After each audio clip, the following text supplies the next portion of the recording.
Olá, o TCE na TV está no ar. Programa que é transmitido pelas TVs Aperipê, Alese, Câmara de Aracaju, além da rádio web da Corte de Contas Sergipana. Veja agora os destaques de hoje. Investimento em capacitação. Servidores do Tribunal de Contas de Sergipe participam de curso promovido pelo TCE sobre elaboração e análise das demonstrações contábeis na área pública. Sintonia entre os órgãos públicos. Presidente do TCE, Clóvis Barbosa, prestigia a inauguração da nova sede do Ministério Público Federal em Sergipe. Preservação da cultura sergipana. Prefeito de São Paulo garante ao presidente do TCE a reedição de obras sergipanas raras que estão na Biblioteca Mário de Andrade. Fiscalização e controle. A gente traz a prestação de contas semanal dos processos julgados pelos conselheiros durante as sessões das câmaras. E ainda, no quadro Entrevista, o assunto em destaque são as novas regras para tirar a Carteira Nacional de Habilitação. E o bate-papo é com o coordenador de exames do Detran de Sergipe, Lucival Vieira. Essas são as nossas manchetes desta edição e você acompanha agora no TCE na TV.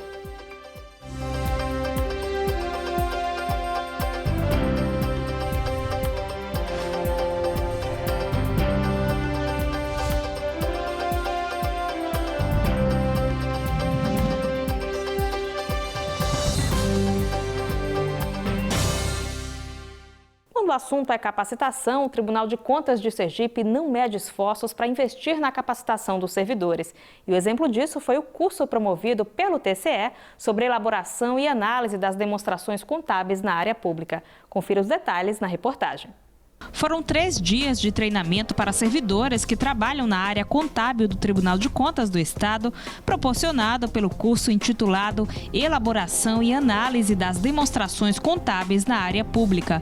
O conteúdo, ministrado pelo auditor de controle externo do Tribunal de Contas do Espírito Santo, Marcelo Rodrigues, teve como objetivo esclarecer as mudanças que foram estabelecidas pela Lei 12.973 de 2014 e entraram em vigor a partir de 2015, com a proposta de aperfeiçoar a contabilidade. Evidenciar para os auditores, os analistas do Tribunal de Contas, quais são as mudanças, na contabilidade pública e apresentar formas de simplificar a análise, agilizando a análise, no sentido de informatizar a análise das demonstrações contábeis, de forma que o próprio sistema iria realizar essas análises. Então, esse é o objetivo, iria apresentar as mudanças dos demonstrativos e as análises que devem ser feitas nesses novos demonstrativos contábeis. Além de aprender na prática as mudanças na lei e como aplicá-la para melhorar a qualidade do trabalho na realização de atividades diárias ligadas à Corte de Contas Sergipana, os 3 dias de capacitação também foram uma oportunidade para dividir experiências e conhecer casos de sucesso que podem ser usados como exemplos. Os servidores têm participado bastante, tem ocorrido uma interação muito grande, inclusive perguntando algo que existe em termos assim, de qual normatização, qual procedimento que é feito no Tribunal de Contas do Espírito Santo e que eles poderiam estar aproveitando e utilizar aqui também em Sergipe. Então está havendo também essa integração, essa troca também de experiência, de conteúdo? Sim, está havendo sim. Tanto da parte deles, como é que funciona aqui, da minha parte, está apresentando para eles como é que funciona lá.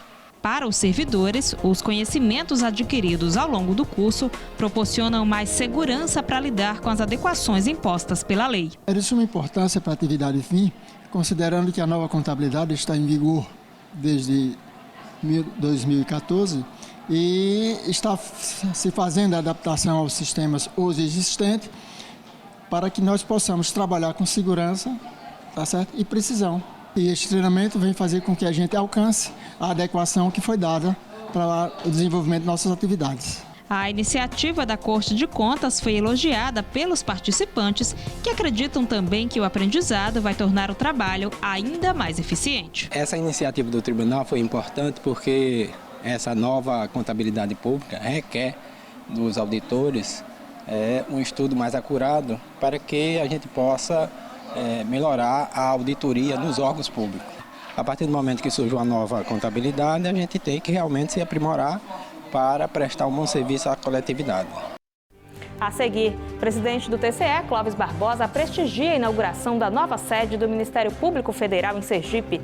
E ainda, o balanço semanal dos processos julgados pelos conselheiros nas sessões das câmaras. Não saia daí, o TCE na TV volta já.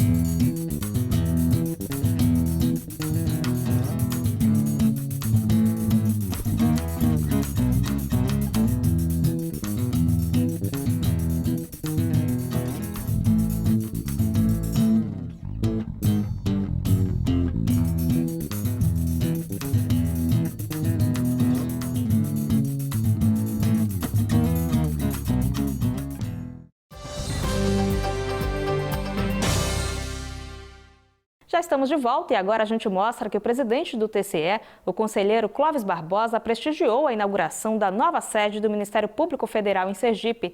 Além disso, em visita a São Paulo, Clóvis Barbosa conseguiu do prefeito da capital paulistana a garantia da reedição de obras sergipanas raras que estão na Biblioteca Mário de Andrade. Esses e outros assuntos estão em destaque no Giro de Informações.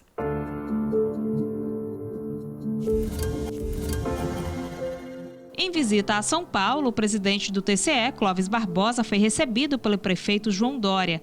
Durante a visita, o prefeito da capital paulistana confirmou que fará a reedição de 3 obras sergipanas que estão sob a guarda da Biblioteca Mário de Andrade, na seção de obras raras e especiais. No total, 3 obras serão reeditadas. O presidente do Tribunal de Contas do Estado, Clóvis Barbosa, acompanhou ao lado de diversas autoridades o descerramento da placa de inauguração da nova sede do Ministério Público Federal em Sergipe. Na ocasião, o presidente da Corte de Contas destacou o trabalho do Ministério Público no Estado e a parceria com o órgão de controle dos sergipanos. Nós sabemos do grande trabalho que é feito aqui em Sergipe, inclusive conosco, com o Tribunal de Contas, somos parceiros em várias ações. Estamos hoje fazendo uma auditoria compartilhada, não somente com o Ministério Público Federal, mas também com a CGU, o Tribunal de Contas da União. Enfim, esses órgãos de controle que têm tido uma importância muito grande nesse momento crítico que vive o Estado brasileiro. Um dia importante para o Ministério Público Federal em Sergipe, né? Nós temos uma nova sede agora com a estrutura adequada, né? Com estacionamento, numa localização boa, de fácil acesso à população. Isso vai facilitar com que nós possamos desenvolver o nosso trabalho da melhor forma, né? Inclusive em parceria com as instituições, a exemplo do Tribunal de Contas, que é um parceiro nosso nas ações de fiscalização e controle do serviço público. O auditório do Tribunal de Contas do Estado foi sede do primeiro encontro sobre transparência e controle social.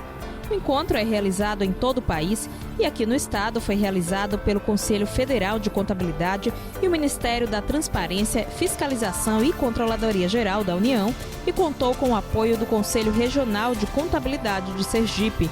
O presidente do TCE, Clóvis Barbosa, abriu o evento destacando as ações da Corte de Contas com o objetivo de melhorar a transparência na gestão pública e também destacou a importância de apoiar iniciativas em prol da causa.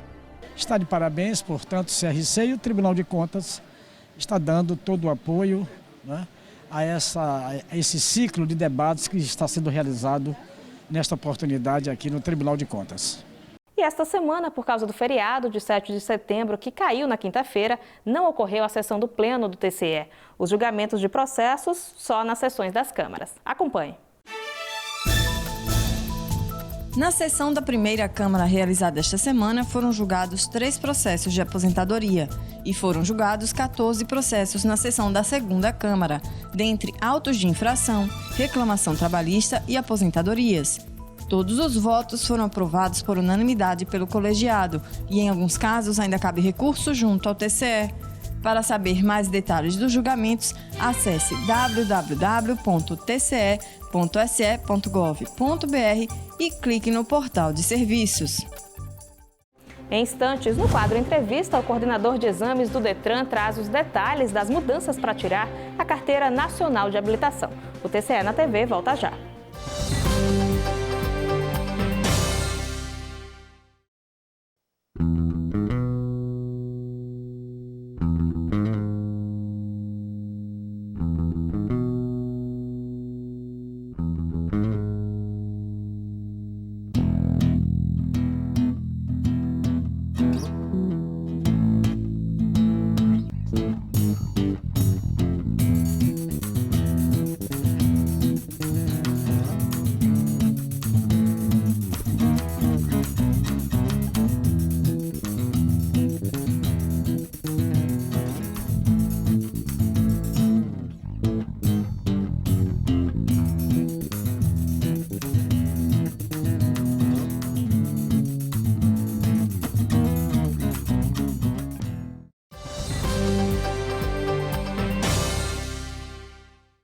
quadro Entrevista desta semana, a gente destaca as mudanças que já estão em vigor para tirar a Carteira Nacional de Habilitação. E para falar sobre esse e outros assuntos ligados ao trânsito, o convidado do TCE na TV é o coordenador de exames do Detran, Lucival Vieira. Veja.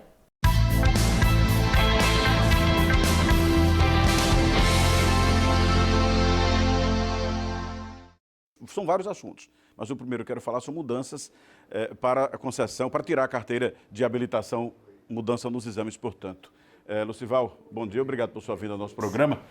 O que é que está sendo alterado pelo Detran? Já está valendo a nova regra? Houve uma alteração no sentido de que nós tínhamos uma prova prática dividida em duas partes, que era a parte de estacionamento que compreendia baliza e garagem.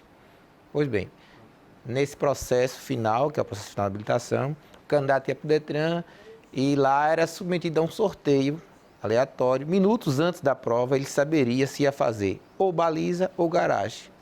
Considerávamos um processo injusto, que alguns se saíam bem na baliza e outros só em garagem, e aí deixamos isso de forma equilibrada. Apenas uma única forma de fazer essa avaliação de estacionamento hoje. O candidato chegando no Detran hoje, ele irá colocar o veículo um lado na baliza, irá fazer uma manobra e colocar de ré na garagem.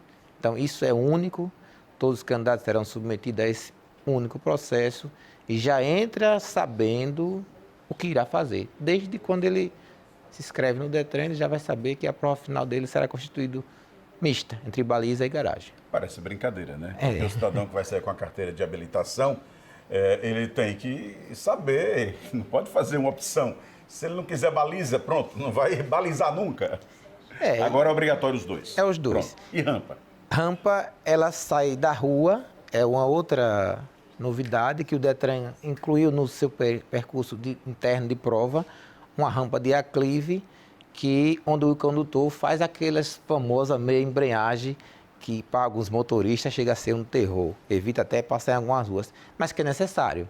Nós temos que dizer isso e deixar claro que é o dia a dia do motorista. Não tem porquê o motorista não estar apto a conduzir em vias que tenha uma ladeira qualquer, ou aclive. Isso é comum. O candidato reclama de fazer uma meia embreagem, Lucival? O ser humano, em geral, gostaria que as coisas fossem mais fáceis para tudo, né? Então, reclamação, ela é patente, ela só não é pertinente, porque é um processo necessário e quem se submete a esse processo já vai sabendo as etapas que tem que cumprir.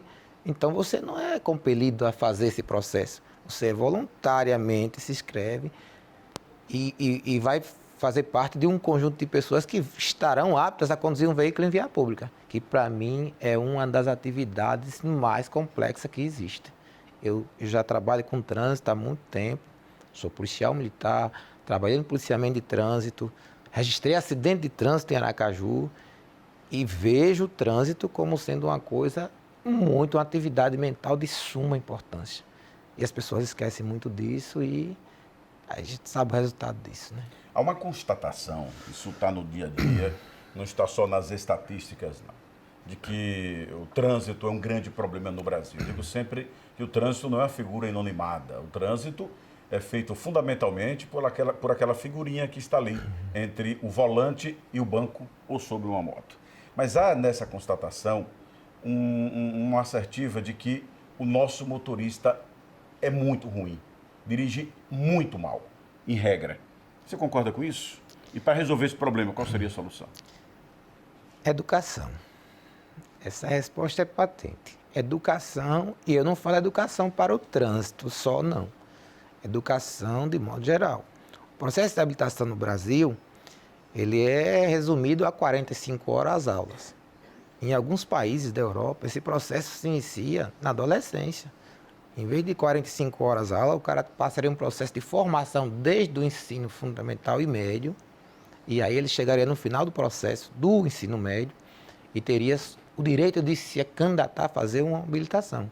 Então, a educação para o trânsito, ela é necessária, a educação formal já deveria estar incluindo a educação para o trânsito, desde os primeiros anos de idade. E aí tem os exemplos que nós devemos ter como parâmetro. se você for ver essa questão, até o pai forma o próximo condutor. É simples, eu sou instrutor de trânsito e eu dizia para os meus alunos, olha, nós somos responsáveis por formar nossos filhos, porque ele está no banco de trás, observando nossas atitudes. No dia a dia aquilo vai se perpetuando e parece que isso não acaba nunca. Você dá o exemplo, né? Eu dou o exemplo. A velha história da paradinha rapidinha em fila dupla. O avanço de sinal. A criança absorve isso. A porta da avanço de sinal, escola. acho que dá. Vamos embora. O guarda não está olhando, eu passo. O filho de 2 anos está lá no banco de trás vendo isso. Isso é um processo de formação, gente. Eu não tenho como dissociar isso do processo de formação dos próximos condutores. Agora, o que o trânsito tem feito, o que os órgãos executivos de trânsito têm feito, infelizmente, é punição. E aí vai para a parte de fiscalização, que também é necessária, e todo mundo fala, por que não educar, por que não educar? Porque a educação é muito mais complexa. Você já pega uma pessoa adulta, e aí você tem que dar valores e parâmetros para aquela pessoa que mudaria o comportamento dela no trânsito. E isso não é fácil. Você sabe que entrar na cabeça de um adulto é um pouco mais difícil. Mas eu creio que ainda assim... Ele já carrega o vício. Ele já carrega vício. Não dirige mal. Eu creio que ainda assim a gente pode conseguir muita coisa, porque a legislação tem ficado mais rígida nesse aspecto, isso é fato. As pessoas agora estão tendo que se conscientizar um pouco mais pela dor do que pelo amor que seria o necessário. Eu sou educador, sou professor também de profissão, e entendo que esse processo ele é muito mais além do que o que nós imaginamos e vemos aqui no nosso dia a dia. Bom, essas novas regras que a gente comentou, elas já estão valendo, é bom que se frise. Daqui para frente, quem for procurar uma autoescola, e as autoescolas já estão orientadas a passar isso para os seus alunos, as provas serão, de uma forma geral, as tarefas para todo mundo. Né? Não vai ter sorteio mais. Não. E dentre essas mudanças no exame, novos roteiros serão implementados. Deixamos para uma segunda etapa. Gradativamente estaremos implementando para que o motorista sinta, para que cada vez mais o exame fique criterioso e sério, e correto, e justo para todo mundo. Esse é o nosso objetivo. Aumentamos também o número de vagas agora de moto. Vamos breve ampliar o número de vagas para veículo. Ainda existe uma certa demora também nesse processo. Nós estamos já implementando essas mudanças. São pequenas ações que no dia a dia a gente vai conseguindo deixar o exame um pouco mais acessível. Ele tem que ser acessível, mas tem que ser justo, e o candidato tem que ter consciência de que aquele processo final, que as pessoas esquecem disso, a prova prática é o processo final. Lembre-se que começa lá no teórico, e ele passa por instrução teórica, por aula prática, e não podemos dissociar, principalmente o papel do CFC. A autoescola é fundamental nesse processo. As pessoas precisam procurar CFCs e autoescola que atendam à sua necessidade, para não chegar na prova sem aquela bagagem necessária para fazer uma boa avaliação. Então acabou aquela prática antiga de você ir para uma autoescola. Muitos, às vezes, eu já sei dirigir, dá um drible, divide a quantidade de horas aula, reduz a quase nada, e treina o roteiro, né? E treina aquelas etapas de baliza e de garagem. Agora, o roteiro, numa outra etapa, também vai ser surpresa, né? Inclusive, os instrutores ficaram muito apreensivos e tal. E eu chegava para eles e perguntava, você treina roteiro? Sim, todos, o candidato todos treinam roteiro. Quando, na verdade, tem um anexo no Código Nacional de Trânsito, que é o anexo 2, que fala da regra geral de circulação e conduta. Você sabendo isso, meu amigo, você dirige em qualquer lugar do mundo. Eu costumo dizer que até atrás do iate você faz manobra. Porque o motorista ele não pode estar preso a um roteiro, que a vida dele não vai se resumir àquele roteiro. Ele pode precisar do processo de habilitação, por falta de experiência e tudo. Mas eu digo que o responsável por isso é o Centro de Formação de Condutores. Ele tem que ensinar a regra de circulação e você faria a prova em qualquer lugar do mundo. E vale para qualquer. Para qualquer. Com relação à moto, é a mesma mudança, o mesmo processo? A moto, nós estamos aguardando a liberação de uma área anexa lá da área de prova. Faremos uma pista um pouco mais também criteriosa, não muito além do que a legislação permite. É bom que se diga outra coisa. O Detran não está inventando nada. O Detran cumpre a legislação federal, só que estamos ajustando a nossa realidade. Eu estou trazendo, por exemplo, um modelo de prova que é aplicado em Recife. No Nordeste aqui, quase todo mundo faz esse tipo de prova. Então, os parâmetros nossos, nossa região, mas mesmo assim é o que está na legislação federal, existe uma resolução que regulamenta as medidas do chão, tudo isso é feito e as pessoas dentro da técnica. Nessa questão da moto ainda tem um detalhe. O cidadão vai ter uma habilitação, ele procura o CFC, que é o Centro de Formação de Condutor. Depois de todo o processo, faz a prova e normalmente numa moto de 150, acho que até 150 ou 125 cilindradas. Acima de 120. Acima de 120. 125 cilindradas. Com aquela habilitação, ele pode pilotar uma moto de 1000 cilindradas. E não é a mesma coisa.